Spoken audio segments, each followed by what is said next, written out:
Dear students, आप सभी का स्वागत है। स्टूडेंट्स, आप लोगों के कमेंट एंड एग्जाम को देखते हुए मैं लाया हूँ BHDC 131 का मोस्ट इंपोर्टेंट क्वेश्चन आंसर। सो आपके एग्जाम में ये क्वेश्चन आने की चांसेस बहुत अधिक है।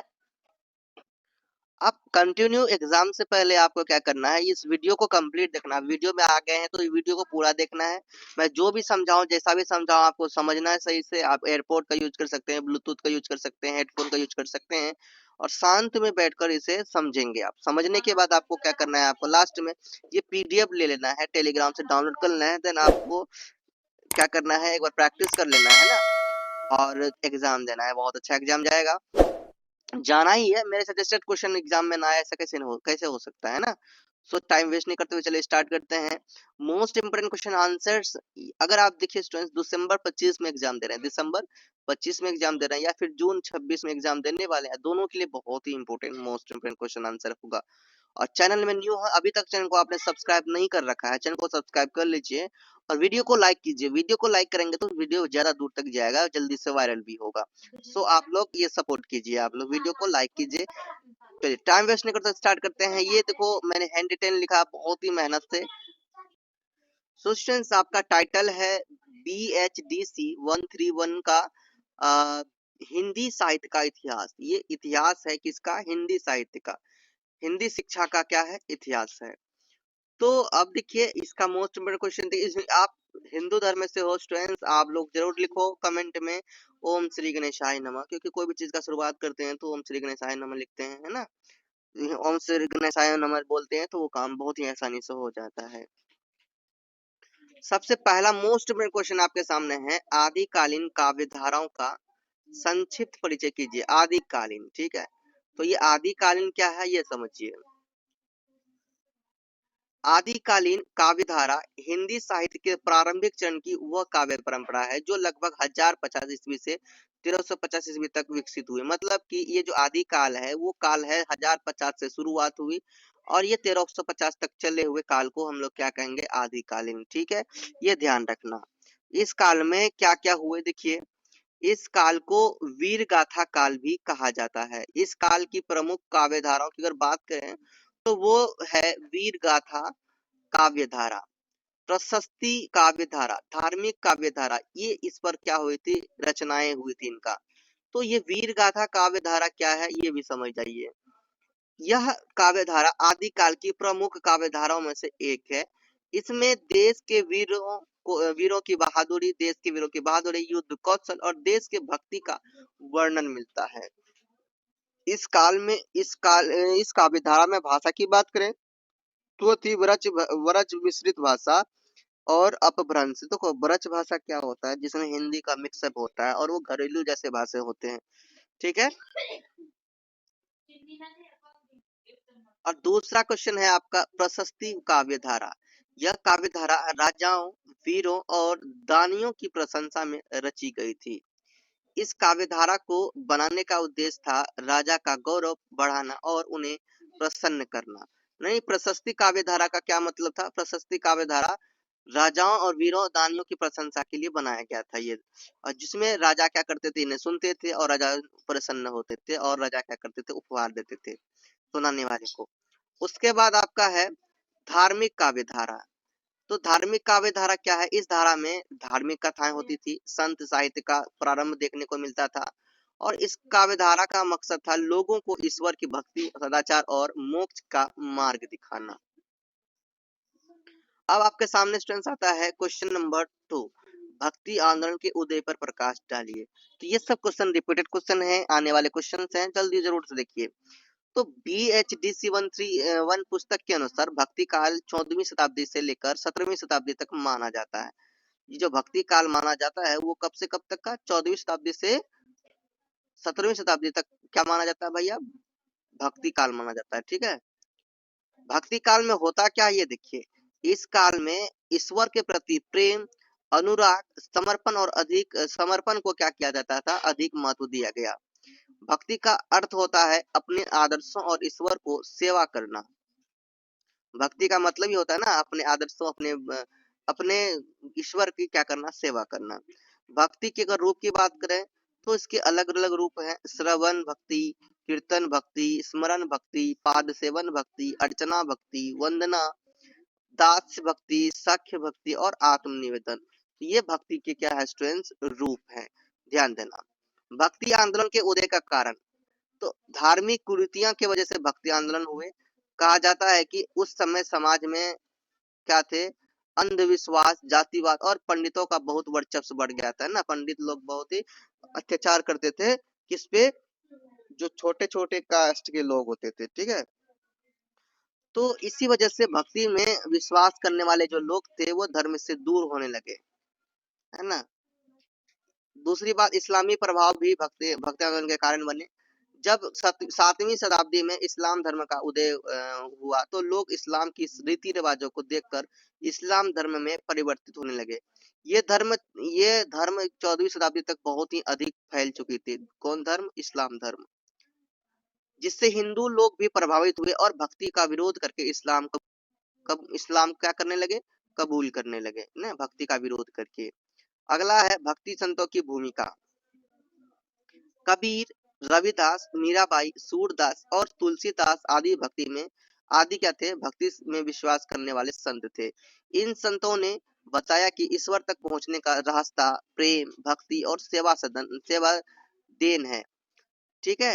ये सेवा की देन है, सेवा ही है जो की जो कहाँ पहुंचा जा सकता है, भक्ति तक पहुंचा जा सकता है, ठीक है। और जाति या धन, ये सब क्या है भाई, ये सब भक्ति तक पहुंचने का ये है, मार्ग है। तो अब देखो यहाँ पे ये इसने ये कहा कि भैया भक्ति तक पहुंचने का मार्ग, रास्ता क्या है, प्रेम है, भक्ति और सेवा है। प्रेम, भक्ति, सेवा से ही आप भक्ति के मार्ग पे पहुंच सकते हैं, ईश्वर तक पहुंच सकते हैं, ना कि जन्म, जाति या धन। यानी जन्म से, चाहे जन्म किसी भी कास्ट में हो, किसी भी जात में हो, किसी भी धर्म में हो, ठीक है, अगर भक्ति करेंगे तो आप कहाँ पहुंचेंगे, आप मोक्ष की प्राप्ति कर पाएंगे। अगला क्वेश्चन है क्वेश्चन नंबर 3, नई कहानी की विशेषताओं पर एक प्रकाश डालिए। तो नई कहानी क्या है? नई कहानी हिंदी कथा साहित्य की एक आधुनिक और यथार्थवादी धारा है जिसका विकास 1950 के दशक में हुआ। नई कहानी में सामाजिक यथार्थ, मध्यवर्गीय जीवन, आंतरिक संघर्ष और व्यक्तिगत अनुभव का महत्व दिया गया। अनुभवों को क्या किया दिया, महत्व दिया गया। नई कहानी की मुख्य विशेषताएं क्या है, ये देखिए। ये मध्य वर्ग का यथार्थ चित्रण, जिंदगी, संघर्ष, रिश्ते, आर्थिक समस्या। दूसरा, आंतरिक भावनाओं पर जोर दिया गया। नई कहानी में आंतरिक भावना मतलब कि अंदर के जो भावना होते, फीलिंग्स होते हैं, विचार, इन सभी को क्या दिया गया, जोर दिया गया। कृत्रिमता का विरोध किया गया। संवाद और शैली, व्यक्तिगत और सामाजिक परिवर्तन किए गए। नेक्स्ट है क्वेश्चन नंबर 4 आपके सामने। छायावाद की प्रमुख विशेषताओं का पर क्या कीजिए, प्रकाश डालिए। छायावाद हिंदी काव्य का एक प्रमुख आंदोलन था जो 1918 से 1936 तक चला। इसे हिंदी साहित्य का स्वर्ण युग भी कहा जाता है। छायावाद को क्या कहा जाता है, हिंदी साहित्य का स्वर्ण युग कहा जाता है। ये आप लोगों को, अच्छा आप लोगों को नहीं, दूसरे क्लास को मैंने बताया था। और देखिए आप लोगों को पता होना चाहिए, याद रखना, छायावाद का जो समय सीमा वो 1918 से लेकर 1936 तक का ये है। जो 1918 से शुरू हुआ ये आंदोलन छायावाद का, और कब तक चला ये आंदोलन, किसकी था, साहित्य का आंदोलन। कौन सा आंदोलन, हिंदी साहित्य का आंदोलन था, ठीक है, ध्यान रखना, छायावाद का। तो छायावाद का ही आंदोलन था।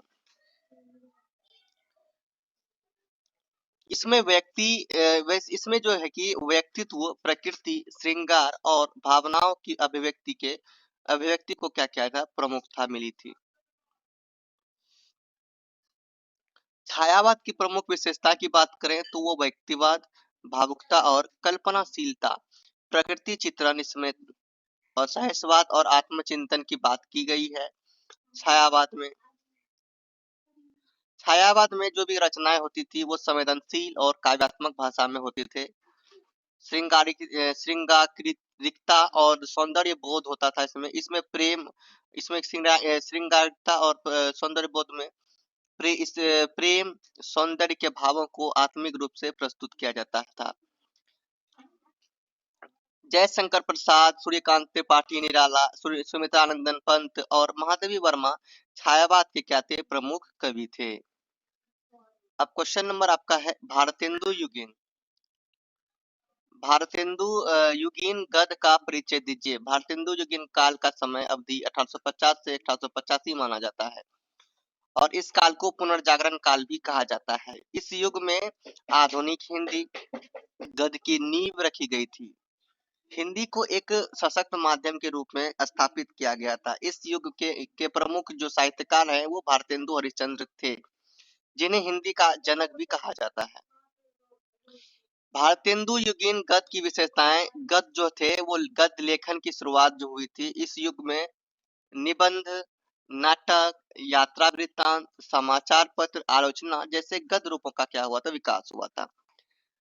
दूसरा बात है सामाजिक और राष्ट्रीय चेतना। इसमें सामाजिक बुराइयां, अंधविश्वास, विदेशी शासन और जातिवाद पर खुलकर चर्चा की गई थी। तीसरा विशेषता इनकी है पत्र पत्रिकाओं की भूमिका का। इस युग में कवि, वचन सुधा, हरिश्चंद्र पत्रिका आदि पत्रिकाओं में हिंदी गद के प्रचार में महत्वपूर्ण भूमिका निभाई। चौथा विशेषता है सरल और प्रभावपूर्ण भाषा की। इस युग में जो भी भाषा थी वो खड़ी बोली का अधिक प्रयोग किया गया था। घर वाले भाषा, बोल चाल वाले जो भाषा थे उनका उपयोग किया गया था, जो आम जनता भी समझ सके। ठीक है, जिससे सरल भाषा व्यवहारिक और पाठकों की क्या थे? अनुकूल थी। सामाजिक सुधार का उद्देश्य। इस युग में लेखन का उद्देश्य केवल मनोरंजन ही नहीं बल्कि समाज में सुधार भी लाना था। क्वेश्चन नंबर 6 है आपके सामने स्टूडेंट। देखिए नोट्स जो होता है, नोट्स में आपको सिर्फ हिंट दिया जाता है। ये नहीं कि भाई जितना आंसर है ना 400 वर्ड के 400 वर्ड से दे दिया जाए, 500 वर्ड दे दिया, नहीं। आपको यह हिंट दिया जाता है ताकि अपने मन में इसे बैठाएं और अपने विचार से एग्जाम में लिखें। प्रेमचंद पूर्व हिंदी कवि कहानी पर प्रकाश डालिए। प्रेमचंद को हिंदी कहानी का पितामह कहा जाता है, लेकिन यह भी सत्य है कि प्रेमचंद के कहानी में आने से पूर्व कहानी लिखी गई थी जो सही से परिपक्वता तक नहीं पहुंच तक पाई। मतलब कि प्रेमचंद जब भी कहानी में आए, जब प्रेमचंद ने अपना रचना लिखना शुरू किया, कहानी, कविताएं ये सब लिखना शुरू किया, तो उनसे पहले जो कहानियां बनती थी उनमें सही ढंग से मतलब प्रस्तुत नहीं किया गया था, सही ढंग से नहीं लिखा गया था। तो प्रेमचंद आने के बाद उनको सही ढंग दिया, सही रूप दिया। ठीक है, प्रेमचंद पूर्व कहानी में बहुत ही सारी कमियां दिख रही थी, फिर भी उनका ऐतिहासिक और साहित्यिक महत्व है। प्रेमचंद पूर्व हिंदी कहानी की विशेषता क्या है? कहानी जो थे, कहानियां उपदेश देने वाली होती थी जिसमें नैतिक शिक्षा और धार्मिक बातें होती थी।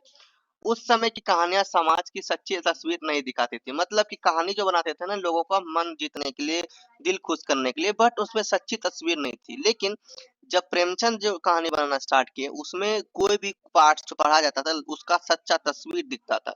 कहानी जब भी पढ़ा जाता था उसमें उनका दृश्य दिखता था।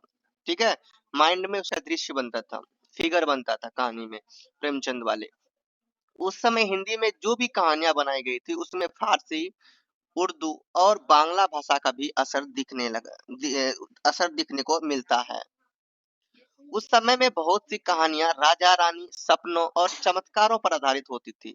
कुछ आरंभिक लेखकों के नाम अगर बताया जाए तो राजा श्री प्रसाद, सितारे हिंद की सितारे हिंद, और दूसरा लल्लू लाल, इन्होंने राजा भोज का सपना, सादत अली, इंसा अल्लाह खां, लल्लू लाल, सादत अली, इंसा अल्लाह खां जैसे लेखकों ने उर्दू गद्य परंपरा को आगे बढ़ाया। प्रेमचंद पूर्व कहानी की कमजोरियां अगर बताएं तो प्रेमचंद पूर्व कहानी में जो कि कहानी में असली समाज की झलक नहीं थी। पात्र या किरदार गहरे नहीं थे, कहानियां केवल मनोरंजन या ज्ञान देने के उद्देश्य से ही लिखी जाती थी। ठीक है, समझ में आ गया कि प्रेमचंद पूर्व कहानी कैसा था। प्रेमचंद पूर्व मतलब प्रेमचंद के आने से पहले की कहानी। क्वेश्चन नंबर आपके सामने स्टूडेंट 7 है। हिंदी निबंध के इतिहास में शुक्ल युग का क्या महत्व है? स्पष्ट कीजिए। हिंदी साहित्य में निबंध एक महत्वपूर्ण विद्या है जिसमें से आचार्य रामचंद्र शुक्ल को हिंदी निबंध का जन्मदाता माना जाता है। हिंदी निबंध युग की बात करें तो यह युग 1900 से लेकर 1941 तक का माना जाता है, जिसे शुक्ल युग भी कहा गया है। शुक्ल युग का महत्व की बात करें तो हिंदी निबंध को एक नई पहचान मिली। उनके निबंध गंभीर, तर्कपूर्ण और वैज्ञानिक सोच से भरपूर होते थे। उनकी भाषा में तर्क, भावना और साहित्यिक सौंदर्य होता था। उनके निबंध साहित्य, दर्शन, समाज और संस्कृति, इतिहास जैसे कई विषयों पर होते थे। आपके सामने क्वेश्चन नंबर 8 है स्टूडेंट्स, सूफी काव्य धारा पर निबंध लिखिए। सूफी काव्य धारा हिंदी साहित्य की एक खास और आध्यात्मिक धारा है। यह इस्लाम धर्म के सूफी संतों की भक्ति और प्रेम पर आधारित होती है। सूफी कवियों ने ईश्वर को प्रेम के रूप में देखा और उसे पाने के लिए आत्मा की शुद्धि और दिल की सच्चाई को जरूरी बताया। मुख्य विशेषता है ईश्वर से प्रेम, मानवता और एकता का संदेश, आत्मिक साधना, सरल भाषा में भक्ति। प्रमुख सूफी कवि की बात करें तो ख्वाजा मोइनुद्दीन चिश्ती, बाबा बुल्ले शाह, शेख फरीद, अमीर खुसरो, ये सब क्या थे? प्रमुख सूफी कवि थे। क्वेश्चन नंबर आपका 9 है स्टूडेंट्स, द्विवेदी युग के प्रमुख कवियों का परिचय दीजिए। तो हिंदी साहित्य का एक बहुत ही महत्वपूर्ण समय था द्विवेदी युग। इस युग का समय अवधि अगर बात किया जाए तो 1900 से लेकर 1920 तक का है।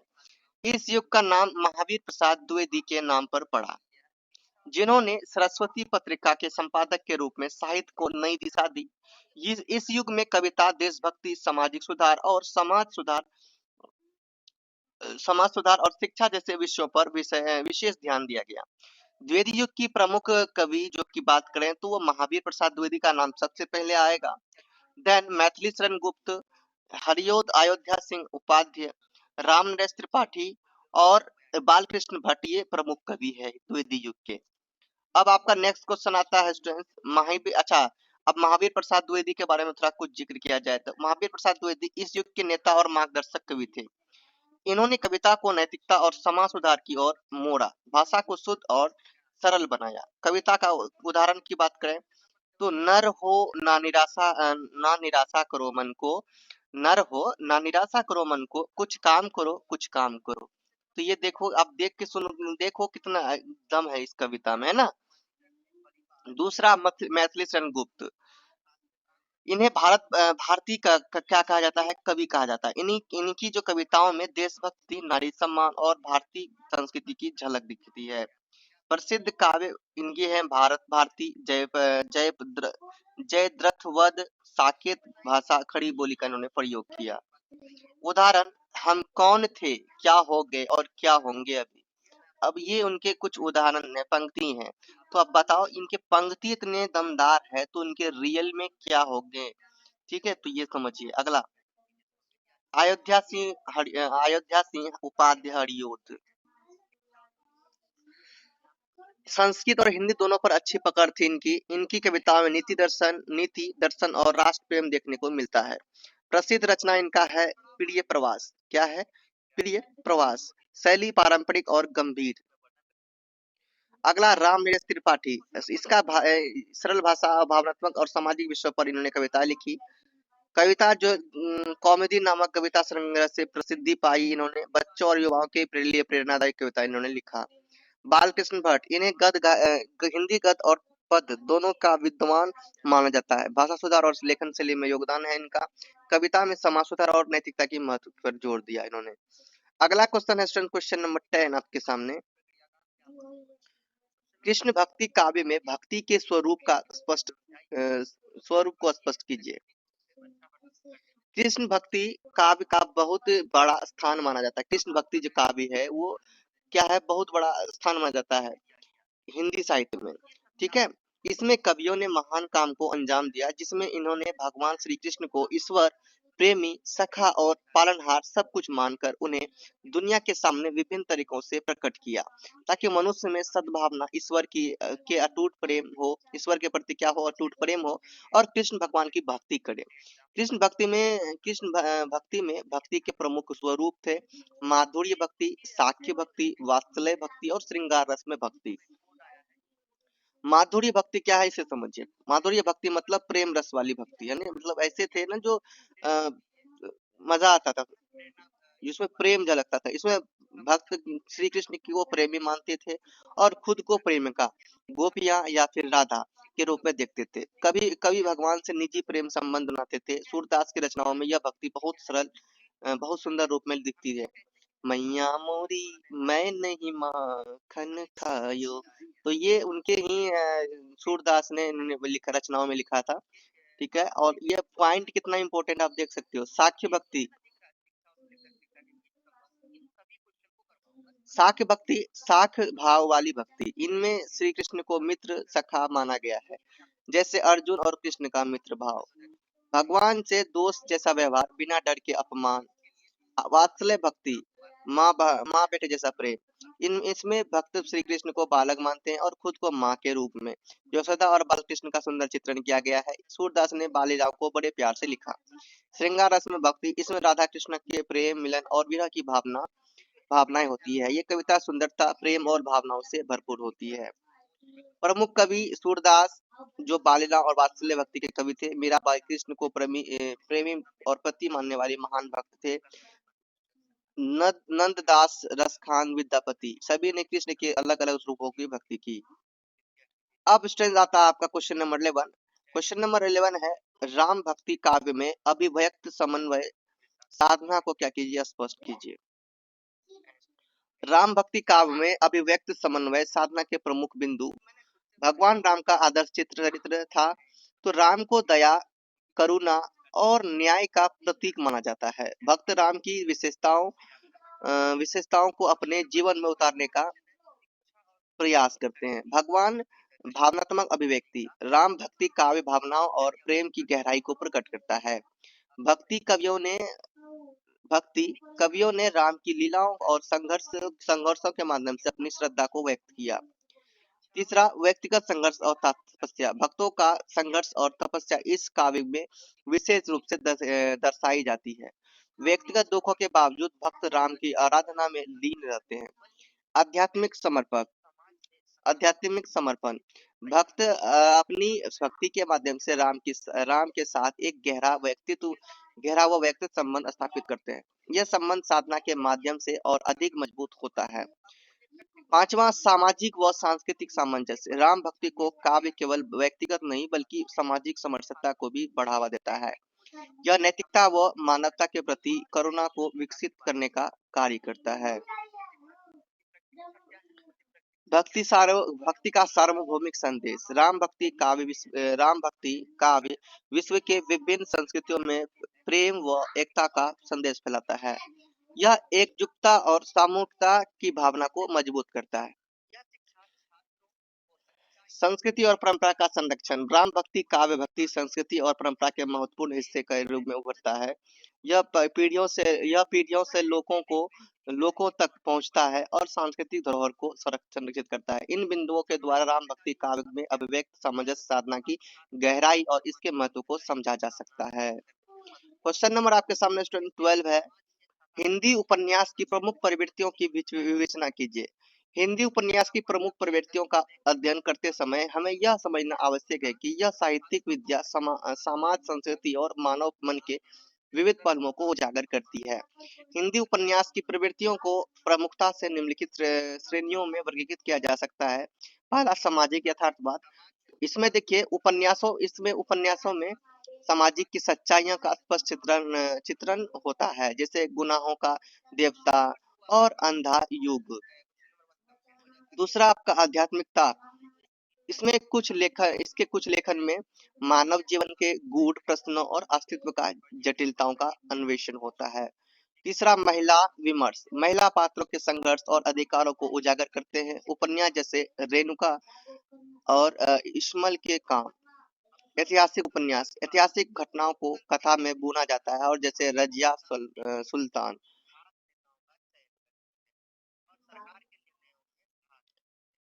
प्रेम, पांचवा, प्रेम प्रेम कहानियां जैसे काबुली वाला और हे राम सामाजिक संदर्भों के साथ संवाद करती है। प्रयोगात्मक लेखन, नवलेखन और नई शैलियों का समावेश कर समकालीन उपन्यास ने प्रस्तावित दृष्टिकोणों की नई दिशा दिखाई है। इन प्रवृत्तियों का उद्देश्य पाठकों को सोचने पर मजबूर करना और समाज की वास्तविकता को सामने लाना है, जो हिंदी उपन्यास की समृद्धि और विविधता में योगदान करता है। क्वेश्चन आपके सामने क्वेश्चन नंबर 13 है। रीति मुक्त रीतिबद्ध काव्य की विशिष्टताओं का उल्लेख कीजिए। रीति मुक्त और रीतिबद्ध काव्य दोनों भारतीय काव्य की महत्वपूर्ण धाराएं हैं, जिनकी अपनी विशेषताएं हैं। रीति मुक्त काव्य की विशेषताएं: पहला, प्राकृतिक सौंदर्य का वर्णन, प्रकृति के विभिन्न रंगों व रूपों का विस्तृत चित्रण। रस व भावनाएं, श्रृंगार रस की प्रधानता, जिसमें कवि अपनी भावनाओं को गहराई से व्यक्त करता है। काव्य की संरचना, छंद, अलंकार व अनुप्रास का महत्वपूर्ण प्रयोग। श्रेणीबद्धता, प्रेम, विरह व सौंदर्य के विषयों का व्यापक प्रस्तुतिकरण। आकर्षक शीर्षक, कवियों द्वारा चुने गए आकर्षक शीर्षक पाठक को आकर्षित करते हैं। रीतिबद्ध कविता की विशेषता की बात करें तो वो संगीतात्मकता होता था, यानी कि लय व ताल के माध्यम से भावना को व्यक्त करना। संदेश व नैतिकता, कवि अपने काव्य में नैतिक तत्वों का समावेश करता है। गतिकता, समय के साथ बदलाव व विकास की भावना प्रकट होती है। इस प्रकार रीतिकाल मुख्यतः भावनाओं व श्रृंगार पर केंद्रित है, जबकि रीति बंध में संगीत व नैतिकता का समावेश होता है। क्वेश्चन नंबर 14 है आपका स्टूडेंट आपके सामने। प्रसादोत्तर हिंदी नाटक के विकास को स्पष्ट कीजिए। प्रसादोत्तर हिंदी नाटक के विकास का वर्णन निम्नलिखित बिंदुओं में किया जा सकता है। पहला, आरंभिक चरण। तो इनके आरंभिक चरण की बात करें तो वो 19वीं शताब्दी से माना जाता है। हिंदी नाटक का विकास प्रारंभ में संस्कृत नाटक व अंग्रेजी थिएटर से प्रभावित था। पहले हिंदी नाटक धार्मिक व ऐतिहासिक विषयों पर आधारित थे। दूसरा, प्रसाद का योगदान, भारतीय साहित्य में प्रमुख नाट्य लेखक कल और परंपरा को पुनर्जीवित किया। उनका चातुर्भुज, मानसरोवर और चंद्रमौली जैसे नाटक इस काल के प्रमुख उदाहरण हैं। तीसरा पॉइंट है सामाजिक जागरूकता। प्रसादोत्तर हिंदी नाटक में नारी स्वतंत्रता, समाज सुधार व राष्ट्रीयता के विषय प्रमुख रूप से उठाए गए। चौथा है नवीन रूपांकन, नाटकों में मंच सज्जा, स्वाद, रचयित विकास के नए तरीके अपनाए गए। पांचवा है प्रवृत्तियां, गद्य नाटकों की ओर प्रवृत्ति बढ़ी, जिसमें संवादों, प्रवाहिता और भावनाओं को अभिव्यक्ति प्रमुख रही। आधुनिक प्रयोग, 20वीं शताब्दी में हिंदी नाटक के हिंदी नाटक में क्या आई? प्रयोगात्मक आई, नए विषय का शैलियों का समावेश हुआ, जैसे कि प्रयोगात्मक नाटक व लोक नाटक। अंतर्राष्ट्रीय प्रभाव, विदेशी नाटककारों व शैलियों का हिंदी नाटक पर प्रभाव पड़ा, जिससे नए विचार व दृष्टिकोण जन्मे। क्वेश्चन नंबर 15 आपके सामने, हिंदी साहित्य के काल विभाजन के विभिन्न प्रयासों पर प्रकाश डालिए। हिंदी साहित्य का काल विभाजन मुख्यतः चार कालों में किया जा सकता है। हिंदी साहित्य का काल विभाजन मुख्यतः 4 कालों में किया जा सकता है। पहला, आदिकाल। इस काल को वीर कथा काल भी कहा जाता है। इसका समय काल 10वीं से 14वीं शताब्दी तक माना जाता है। दूसरा आता है भक्ति काल। इस काल को स्वर्ण युग भी कहा जाता है। इसका समय काल 14वीं से 17वीं शताब्दी तक माना जाता है। तीसरा आता है रीति काल। इस काल का समय काल 17वीं से 19वीं शताब्दी तक माना जाता है। उसके बाद आता है आधुनिक काल। यह काल 19वीं शताब्दी से अब तक माना जाता है। काल का विभाजन के प्रयास जॉर्ज प्रियर्सन इन्होंने भी हिंदी साहित्य को 11 भागों में विभाजित किया। मिश्र बंधु, इन्होंने हिंदी साहित्य को 4 भागों में विभाजित किया। आचार्य रामचंद्र शुक्ल, इन्होंने हिंदी साहित्य को 4 भागों में विभाजित किया। वो प्रत्येक काल की साहित्यिक प्रवृत्तियों का विश्लेषण किया। राम कुमार वर्मा, इन्होंने आदिकाल को संधि काल और चरण काल में विभाजित किया।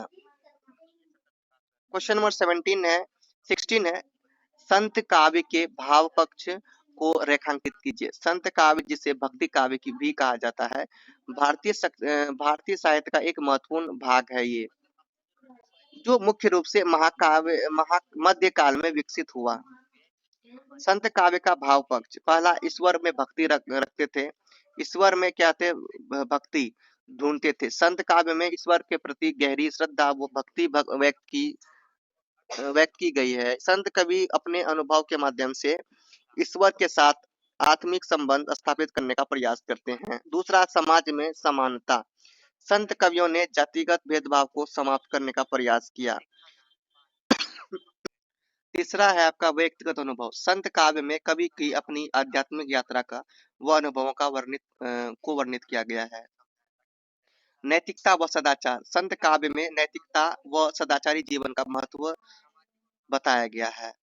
पांचवा है प्रेम व भक्ति। संत काव्य में प्रेम का एक विशेष स्थान है जो ईश्वर के प्रति भक्त की असीम भक्ति को दर्शाता है। साधना व ध्यान। संत कवि ध्यान व साधना के माध्यम से ईश्वर को अनुभव करने की बात करते हैं। सामाजिक जागरूकता। कवियों ने समाज में व्याप्त बुराइयां जैसे छुआछूत और सामाजिक अन्याय के खिलाफ आवाज उठाई। क्वेश्चन नंबर आपके सामने स्टूडेंट्स, समकालीन हिंदी काव्य के विकास को स्पष्ट कीजिए। समकालीन हिंदी काव्य का विकास 20वीं सदी के मध्य से आज तक हुआ है, जिसमें कई विषयों, शैलियों व प्रवृत्तियों का समावेश है। पहला तो विषय वस्तु। समाज, राजनीतिक, नारीवाद, प्रेम व पर्यावरण जैसे विविध विषयों पर कविताएं लिखी जा रही है। शैली की बात करें तो पारंपरिक काव्य शैलियों से हटकर मुक्त छंद, हाई और प्रयोगात्मक शैली विकसित हुई। इसमें प्रमुख कवि नीरज हरिवंश राय बच्चन और कुमार विश्वास और अन्य कवि समकालीन काव्य में प्रमुख स्थान रखते हैं। प्रवृत्तियां। नारीवाद,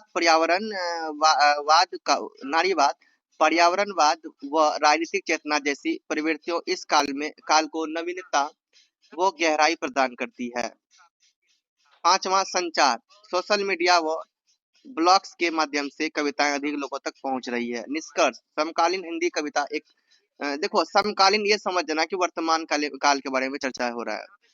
समकालीन मतलब वर्तमान काल की ओर इंगित करता है, ध्यान रखना। समकालीन हिंदी कविता एक जीवंत व सक्रिय प्रक्रिया है जो समाज में जागरूकता व परिवर्तन लाने में सहायक है। क्वेश्चन नंबर आपका 18 है, प्रेमचंद युगीन हिंदी उपन्यास के योगदानों की चर्चा कीजिए। प्रेमचंद, जिन्हें हिंदी साहित्य का महान उपन्यासकार माना जाता है, इन्होंने कई क्षेत्रों में महत्वपूर्ण योगदान दिया। पहला, सामाजिक यथार्थवाद। इन्होंने समाज के असली स्वरूप, विशेषकर ग्रामीण जीवन व गरीबों की समस्याओं को अपने लेखन में प्रदर्शित किया। मानवता व नैतिकता। उनके साहित्य में मानवता की गहराई व नैतिक शिक्षाएं मिली है, जिनमें सामान्य पात्रों के संघर्ष को दर्शाया गया है।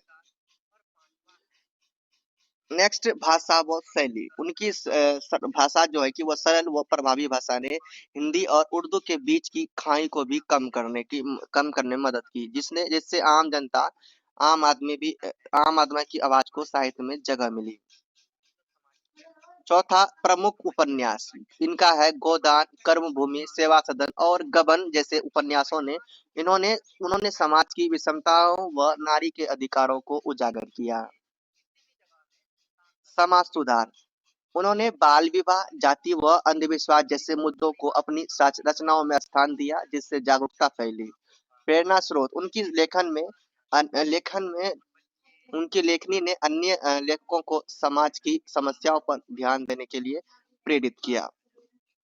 क्वेश्चन नंबर 19 है स्टूडेंट आपके सामने, आधुनिक युग के विभिन्न कालखंडों का समुचित परिचय दीजिए।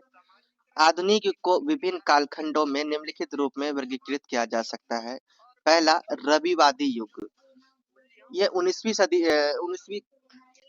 शताब्दी का अंत से 20वीं शताब्दी की शुरुआत तक माना जाता है। जिसमें प्रकृति, प्रेम और मानव अनुभव का चित्रण होता है। और प्रमुख रचनाकार की बात करें तो रविंद्रनाथ ठाकुर, सुमिंदानंदन पंत थे। दूसरा, आधुनिकतावादी युग 1920 के दशक को। इसमें प्रयोगात्मक शैलियां, नई भाषाएं और पश्चिमी लेखकों जैसे टी.एस. इलियट से प्रेरणा मिला। युद्धोत्तर युग 1940 से 1960 तक माना जाता है। सामाजिक और राजनीतिक परिवर्तन हुए। इसमें युद्ध, अस्तित्ववाद और मानव मूल्य की खोज पर जोर दिया गया। पश्चिमी प्रभाव और समकालीन युग। विविधता, नारीवाद और पर्यावरणवाद के विषयों को समावेश मिला। सूचना युग, यह युग 1980 से प्रस्तुत हुआ, जिसमें टेक्नोलॉजी का विकास, इंटरनेट और डिजिटल मीडिया के माध्यम से साहित्य का वितरण हुआ। निष्कर्ष, आधुनिक युग में साहित्य और विचारधारात्मक बदलाव ने समाज को गहराई से प्रभावित किया, जो आज भी प्रासंगिक है। लास्ट क्वेश्चन है स्टूडेंट आपके लिए मोस्ट इम्पोर्टेंट क्वेश्चन, धनानंद की काव्यगत विशिष्टताओं का धनानंद की घनानंद की काव्यगत विशिष्टताओं का उल्लेख कीजिए। घनानंद जो 18वीं से सदी के प्रमुख हिंदी कवि थे, इन्होंने इनके कवि के काव्यगत विशेषताएं निम्नलिखित है। जैसे रस, इनकी अगर रस की बात करें तो उनके काव्य में भक्ति व प्रेम का गहरा रस देखने को मिलता है, जो उन्हें विशेष बनाता है। संदर्भ व समन्वय, उन्होंने अपने काव्य विषय को बहुत अच्छे से परखा व उसे संदर्भित भी किया, जिससे उनकी रचनाओं में एक सुसंगतता पाई गई। शैली, घनानंद की कवि शैली लोक भाषा व सरल हिंदी का प्रयोग करती है, जिससे उनकी कविताएं आम जनता तक पहुंचती है।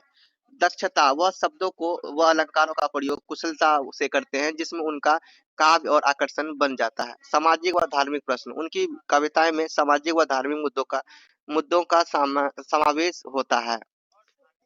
अच्छा, और भी क्वेश्चन है एक, द्विवेदी युगीन साहित्य प्रवृत्तियां विषय पर निबंध लिखिए। द्विवेदी युगीन साहित्यिक प्रवृत्तियां, द्विवेदी युग 19वीं सदी के अंत से 20वीं सदी के शुरुआत में माना जाता है। हिंदी साहित्य का सुनहरा काल इस काल को कहा जाता है। यह युग मुख्यतः राष्ट्रीयता, सामाजिक सुधार और भाषाई विकास पर केंद्रित रहा है। राष्ट्रीयता व समाज सुधार, लेखकों ने देशभक्ति व सामाजिक सुधार का प्रचार किया। मैथिली शरण गुप्त की कृतियों के अनुसार भाषाई सुधार, इस युग में साहित्यकारों ने हिंदी को समृद्ध बनाने के लिए संस्कृत व उर्दू के शब्दों का समावेश किया। काव्यात्मकता व अलंकार, कवियों ने सौंदर्य व अलंकार का ध्यान रखते हुए आधुनिक भावनाओं को व्यक्त किया। विविधता का प्रयोग, हिंदी साहित्य की विभिन्न शैलियों में प्रयोग हुआ, कविता, कहानी, उपन्यास व नाटक का बना। सामाजिक मुद्दे, लेखकों ने जातिवाद, बाल विवाह, स्त्री शिक्षा के मुद्दों पर मुखरता से लिखा। सो स्टूडेंट्स, ये आपके मोस्ट इम्पोर्टेंट क्वेश्चन आंसर हुए, मैंने आप लोगों के लिए बनाया, देखिए कितनी मेहनत से। तो आप लोगों का फर्ज होता है भैया, आप वीडियो को शेयर करें, लाइक करें, चैनल को सब्सक्राइब करें।